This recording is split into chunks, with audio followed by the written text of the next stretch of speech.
స్వర్గం స్థాపిద్దాం ఈ భూమిలో స్వర్గం స్థాపిద్దాం ఈ భూమిలో స్వర్గం స్థాపిద్దాం ఈ భూమిలో స్వర్గం స్థాపిద్దాం ఈ భూమిలో స్వర్గం స్థాపిద్దాం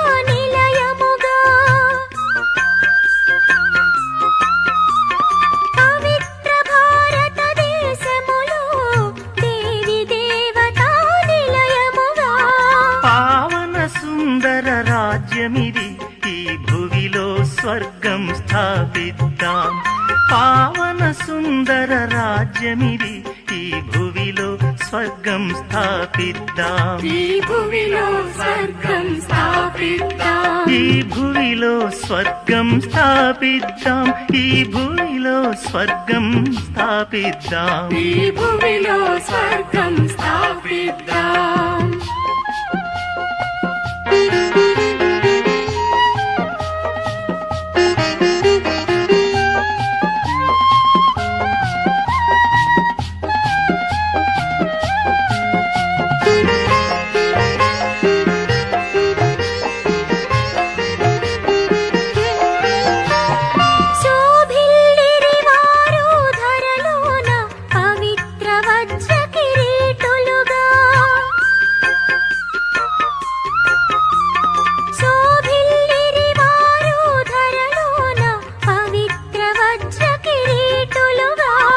శివస్మృతిలోనే పయనిద్దాం ఈ భువిలో స్వర్గం స్థాపిద్దాం శివస్మృతిలోనే పయనిద్దాం ఈ భువిలో స్వర్గం స్థాపిద్దాం ఈ భువిలో స్వర్గం స్థాపిద్దాం ఈ భువిలో స్వర్గం స్థాపిద్దాం ఈ భువిలో స్వర్గం స్థాపిద్దాం ఈ భువిలో స్వర్గం స్థాపిద్దాం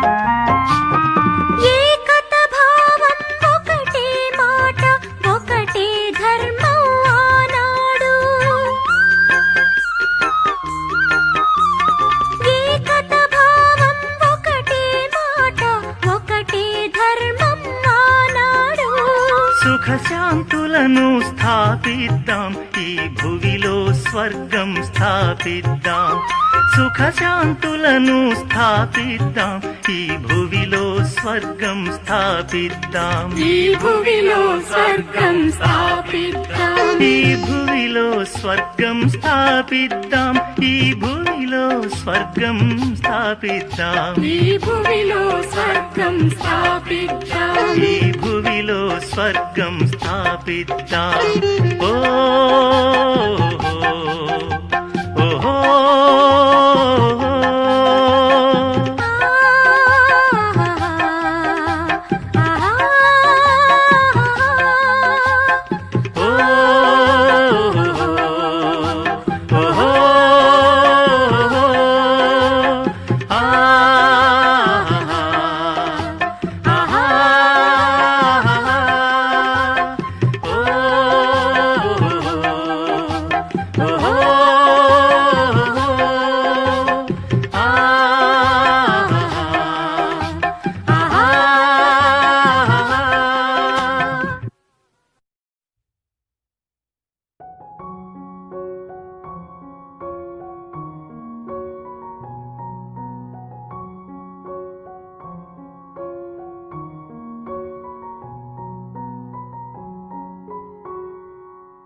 ఓం శాంతి. 11/11/20. మధురమైన పిల్లలు, మీరిప్పుడు వరల్డ్ సర్వెంట్స్, అంటే విశ్వానికే సేవాదారులు. మీరు ఏ విషయంలో కూడా మీకు దేహాభిమానం అన్నది రాకూడదు అన్నారు బాబా.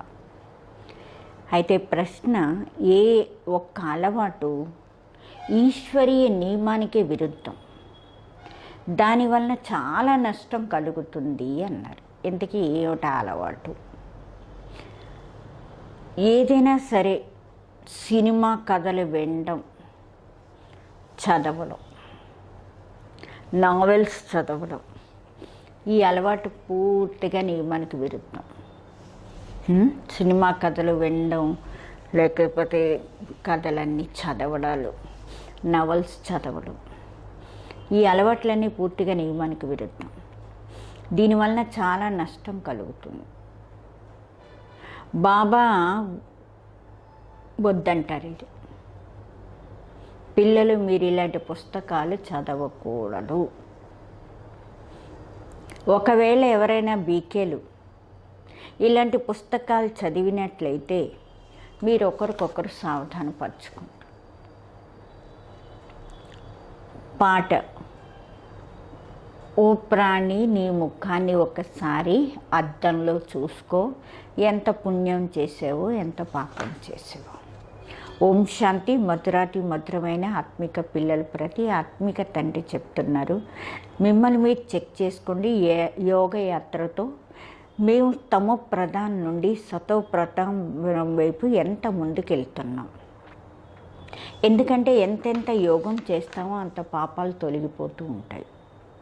ఇప్పుడు ఈ మాటలు ఎక్కడ ఏ శాస్త్రాల్లో వాటిలో రాసిలేవు. ఎందుకంటే ఎవరెవరు ధర్మాన్ని స్థాపన చేశారో వాళ్ళు ఏదైతే చెప్పారో దాని శాస్త్రాలు తయారయ్యాయి. అవే కూర్చొని చదువుకుంటున్నారు, పుస్తకాలకి పూజ చేస్తారు. ఇప్పుడు ఇది కూడా అర్థం చేసుకోవాల్సిన విషయం, ఎప్పుడైతే ఇది రాసి ఉందో దేహ సహితంగా దేహం యొక్క అన్ని సంబంధాలు వదిలి మిమ్మల్ని మీరు ఆత్మ అనుకోండి.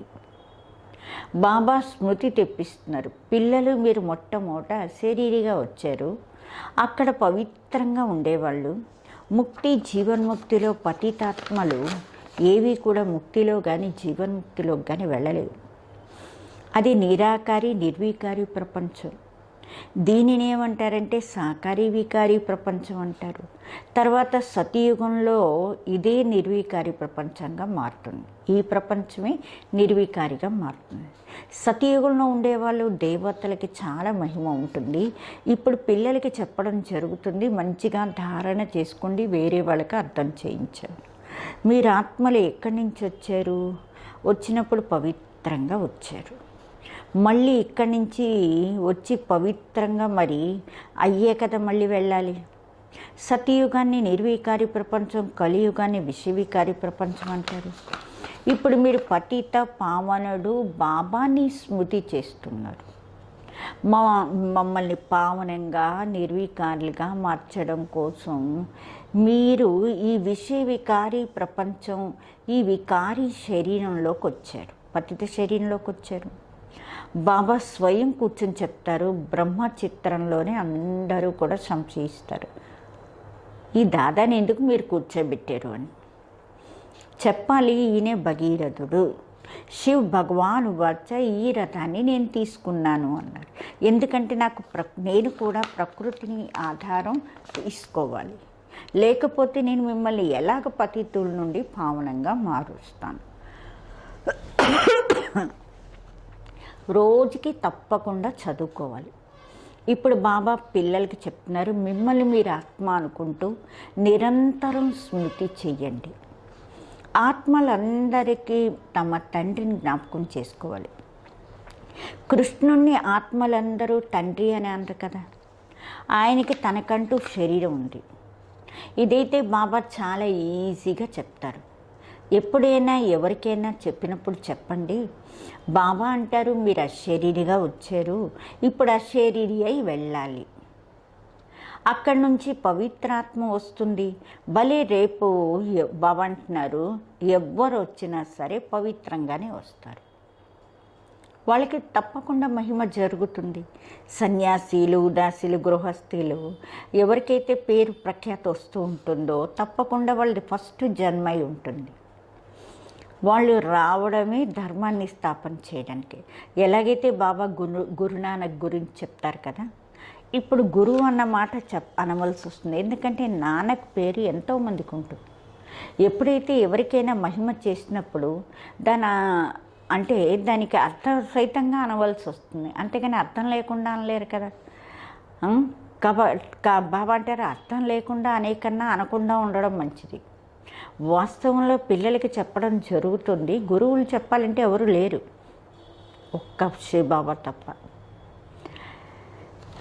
ఎవరి పేరు మీద పాడుకుంటున్నారో సత్తుగురు అకాలని, ఆయన అకాలమూర్తి అంటే ఆయన్ని ఎవరు కాలుడు తిండు.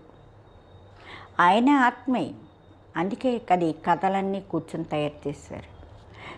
బాబా అంటారు ఈ సినిమా కథల పుస్తకాలు, నావల్స్ ఇవన్నీ చాలా చదువుతూ ఉంటారు. బాబా పిల్లల్ని ఖబర్దార్ చేస్తున్నారు, జాగ్రత్త అని చెప్తున్నారు. ఎప్పుడూ కూడా ఎలాంటి నవల్స్ అవి చదవకండి. కొంతమందికి అలవాటు ఉంటుంది. ఇక్కడ మీరు సౌభాగ్యశాలీలు అవుతున్నారు. ఎవరైనా బీకేలు నవల్స్ చదువుతారు. అందుకే బాబా పిల్లలందరికీ చెప్తారు, ఎవ్వరూ కూడా నవల్స్ చదువుతున్నట్టు చూస్తే వెంటనే తీసుకుని పారేయండి. ఇందులో భయపడవలసిన అవసరం లేదు. మనకెవరు శాపం ఇవ్వలేరు, కోపపడలేరు. ఇలాంటి విషయాలు ఏం లేవు. మీ పని ఏంటంటే ఒకరికొకరు సావధానపరచుకోవడం. ఈ సినిమా కథలు వినడం, చదవడం నియమానికి విరుద్ధం.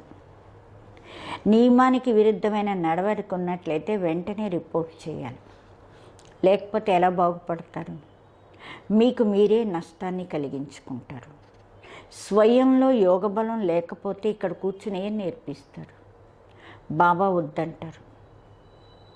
ఒకవేళ ఎవరైనా ఇలాంటి పనులు చేస్తూ ఉంటే మనసు అయితే లోపల తింటూ ఉంటుంది కదా, తమకి తామే నష్టపరుచుకుంటారు. అందుకే ఎవరిలేమైనా ఏ అవగుణాలు చూసినట్టయితే రాయాలి. ఎలాంటి నియమానికి విరుద్ధమైన నడవడిక అయితే నడవటం లేదు కదా. ఎందుకంటే బ్రాహ్మణులు ఈ సమయంలో సర్వెంట్స్. బాబా కూడా అంటారు పిల్లలు నమస్తే అంటే అర్థసహితంగా చెప్తారు కదా. బాబా అంటారు అమ్మాయిలు చదివించే వాళ్ళు ఎవరైతే ఉన్నారో వాళ్ళలో దేహాభిమానం రాకూడదు. టీచర్ కూడా స్టూడెంట్కి సర్వెంటే కదా. గవర్నర్ వాళ్ళు ఏదైనా ఉత్తరాలు రాసినప్పుడు కిందని సంతకం పెట్టేటప్పుడు ఐ యామ్ ఒబీడియంట్ సర్వెంట్ అని పెడతారు. పూర్తిగా సన్ముఖంలో బాబా అంటున్నారు పేరు శ్రీ శ్రీ అని రాస్తారు. ఇక్కడ కూడా కొంతమంది ఇలా ఉన్నారు, శ్రీ ఫలానా అని రాస్తారు. వాస్తవంలో ఇలా రాయకూడదు. బాబా అంటున్నారు స్త్రీలని శ్రీమతి అని రాయకండి. శ్రీమతం ఎప్పుడు లభిస్తుంది? శ్రీ స్వయం వచ్చి ఇస్తే కదా మతం. మీరు చెప్పచ్చు తప్పకుండా ఎవరి మతంతోనే వీళ్ళు ఇలా దేవతలుగా మారారు. భారతదేశంలో ఎవరికీ తెలియదు ఇంత ఉన్నతంగా విశ్వానికి యజమానులు ఎలా అవుతారు అని. మీకు ఇదే నశ ఎక్కాలి. ఈ లక్ష్యం యొక్క చిత్రం సదా బాబా అంటారు గుండెల మీద పెట్టుకుని ఉండాలి, తగిలించుకోవాలి. ఎవరికైనా చెప్పండి మమ్మల్ని భగవంతుడు చదివిస్తున్నారు, దీనితోనే మేము విశ్వానికే మహారాజా మహారాణి అవుతాము. బాబా వచ్చింది ఇలాంటి రాజ్యాన్ని స్థాపన చేయడానికి. ఈ పాత ప్రపంచం వినాశనం ఎదురుగుండా ఉంది. మీరు చిన్న చిన్న అమ్మాయిలు చక్క చిలకలా పలుకుతూ ఎవరికైనా అర్థం చేయించవచ్చు. పెద్ద పెద్ద సమ్మేళనాలు ఏవి జరుగుతూ ఉంటాయా, వాటిలో మిమ్మల్ని పిలుస్తారు. ఈ చిత్రాలు మీరు తీసుకుని వెళ్ళండి, కూర్చుని చెప్పండి భారతదేశంలో మళ్ళీ వీళ్ళ రాజ్యం స్థాపన అవుతున్నది. ఎక్కడైనా సరే బాగా భారీ సభలో మీరు చెప్పచ్చు. రోజు మొత్తం సర్వీస్ యొక్క నష్టం ఉండాలి. భారతదేశంలో వీళ్ళ రాజస్థాన్ ఉండేది. బాబా మళ్ళీ మాకు రాజయోగాన్ని నేర్పిస్తున్నారు. శివ్ భగవాను వచ్చ హే పిల్లలు, మీరు మిమ్మల్ని మీరు ఆత్మ అనుకుంటూ నా స్మృతి చేయండి. కాబట్టి మీరు ఇలా తయారవుతారు 21 తరాల కోసం, 21 జన్మల కోసం. దైవీ గుణాల్ని ధారణ చేసుకోవాలి. ఇప్పుడు అందరివి అసురీ గుణాలే. శ్రేష్టంగా మార్చేవాళ్ళు ఎవరు అంటే ఒకే శ్రీ శ్రీ శివబాబా.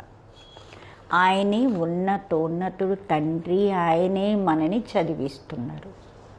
శివ్ భగవాన్ వాచ మన్మనాభవ్. భగీరథ అంటే ఎంత ప్రఖ్యాతి. భగీరథుడిని బ్రహ్మ అని అంటారు. ఆయన్ని మహావీర్ అని కూడా అంటారు. ఇక్కడ దిల్వాడా మందిరంలో కూర్చుని ఉన్నారు కదా, జైనీలు ఎవరైతే మందిరాన్ని తయారు చేసిన వాళ్ళు, వాళ్ళకేం తెలీదు. మీరు చిన్న చిన్న అమ్మాయిలు ఎవరినైనా సరే బావంటున్నారు ఎవరినైనా విజిట్ తీసుకోవచ్చు, వాళ్ళతో కలవచ్చు. ఇప్పుడు మీరు చాలా శ్రేష్టంగా మారుతున్నారు. ఈ భారతదేశం యొక్క లక్ష్యం ఇది. ఎంత నశ ఎక్కాలి. ఇక్కడ బాబా ఎంత చక్కగా నశ ఎక్కించేస్తారు. అందరూ అంటారు నిజమే, మేము లక్ష్మీనారాయణ అయ్యే తీర్థమని. రామ్ సీత అవ్వడం కోసం ఎవరు చేతులు ఎత్తరు. ఇప్పుడు మీరు ఎవరు ఆస్తికులు, మీరు ఇప్పుడు అహింసకులు, క్షత్రియులు. మీరు అహింసక క్షత్రియుల్ని ఎవరికీ తెలియదు. ఎందుకంటే ఇప్పుడు మీకే తెలుసు. గీతలో కూడా ఉంది కదా, మన్మనాభవ్, మిమ్మల్ని మీరు ఆత్మ అనుకోండి. ఇది అర్థం చేసుకోవాల్సిన విషయం. ఎవ్వరికీ అర్థం కాదు. బాబా కూర్చొని పిల్లలకి శిక్షణ ఇస్తారు. పిల్లలు ఆత్మాభిమానిలు అవ్వండి. ఈ అలవాటు మీకు 21 జన్మల కోసం నడుస్తుంది.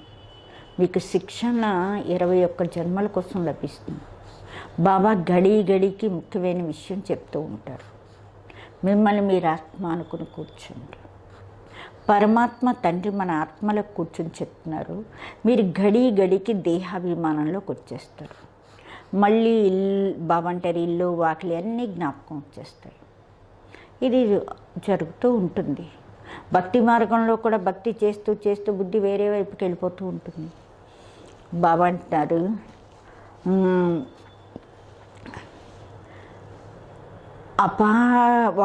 కాసేపు అపారమైన భక్తి చేసేవాళ్ళే కూర్చోగలుగుతారు. దాన్నే తీవ్ర భక్తి అంటారు, భక్తులు అంటారు. వాళ్ళని పూర్తిగా లవలీనైపోతారు ఒకే స్టేజ్లో ఉంటూ. మీరు ఎలాగంటే యోగంలో కూర్చుంటే ఒక్కొక్క సమయంలో పూర్తిగా అశరీరి అయిపోతారు. ఎవరు మంచి పిల్లలు ఉంటారో వాళ్ళు ఇలాంటి అవస్థలో కూర్చుంటారు. దేహం యొక్క భ్రాంతి పోతుంది. అశరీరి ఆ మొత్తలో కూర్చుండిపోతారు. ఈ అలవాటు అయిపోతుంది. సన్యాసీలు, తత్వజ్ఞానీలు, బ్రహ్మజ్ఞానీలు వాళ్ళు అంటారు మేము లీనమైపోతాం. ఈ పాత శరీరాన్ని వదిలి బ్రహ్మతత్వంలో లీనమైపోతాం. ఏం చేస్తాం? అందరిది ఎవరి ధర్మం వాళ్ళది. ఎవ్వరు వేరే ధర్మాన్ని ఒప్పుకోరు, నమ్మరు.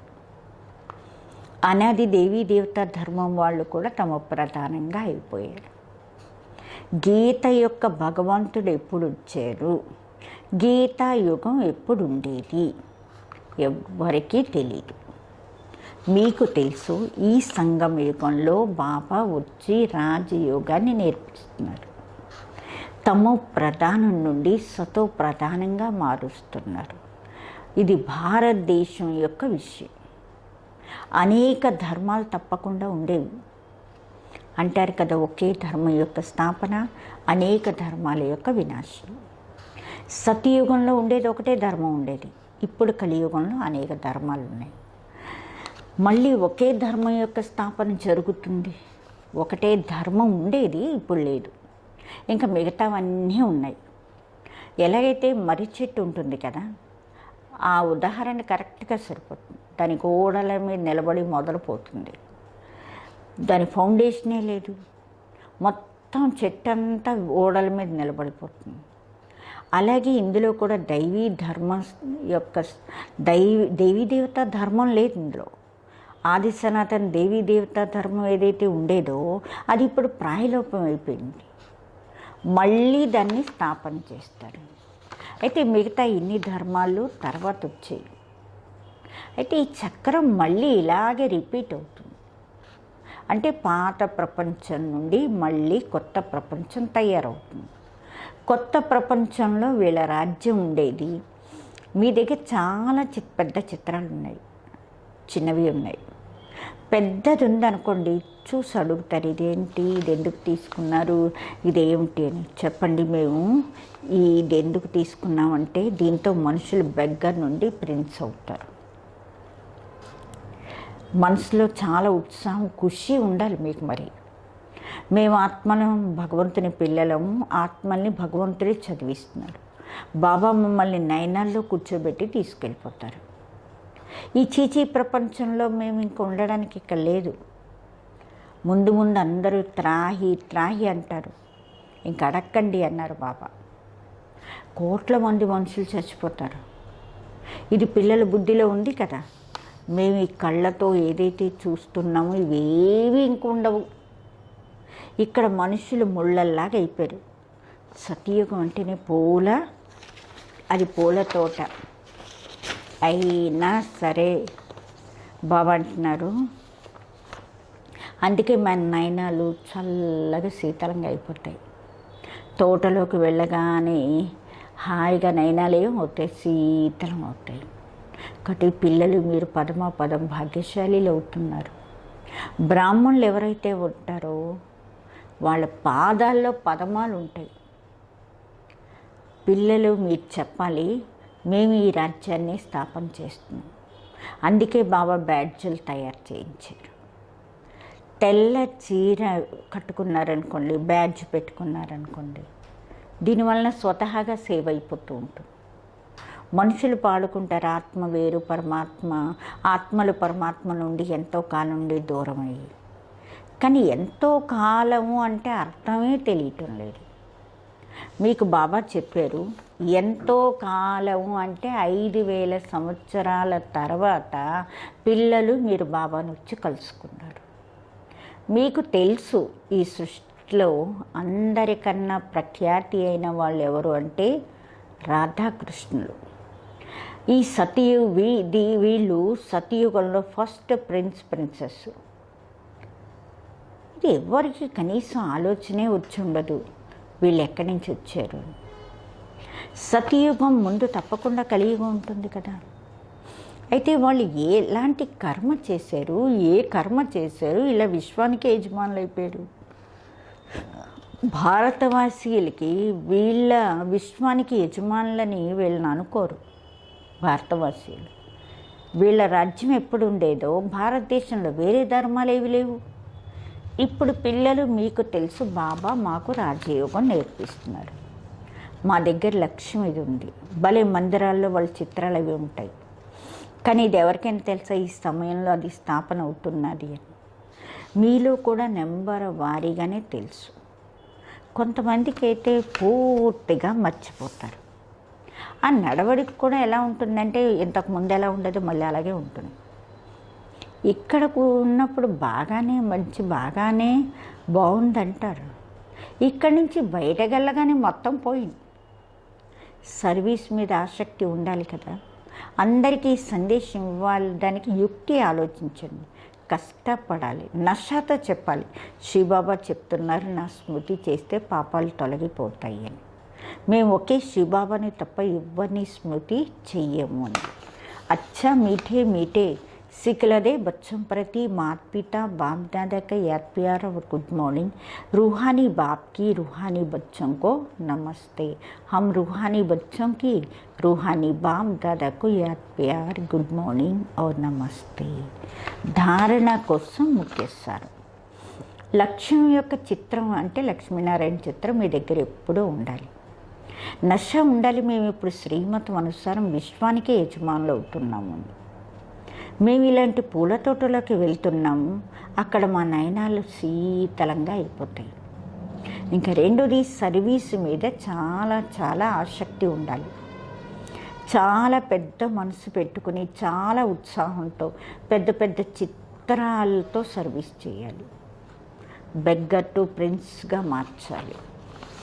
వరదానం, యజ్ఞ సేవ ద్వారా సర్వ ప్రాప్తుల యొక్క ప్రసాదాన్ని ప్రాప్తి చేసుకునేవాళ్ళు ఆల్రౌండ్ సేవాదారుల కంటే.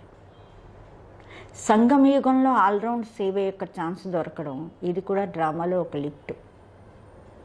ఎవరైతే ప్రేమతో యజ్ఞంలో ఆల్రౌండ్ సేవ చేస్తారో వాళ్ళకి సర్వ ప్రాప్తుల యొక్క ప్రసాదం స్వతహాగానే లభిస్తుంది. వాళ్ళు నిర్విఘ్నంగా ఉంటారు. ఒకసారి సేవ చేశారు అంటే 1000 సార్లు సేవ యొక్క ఫలం ప్రాప్తిస్తుంది.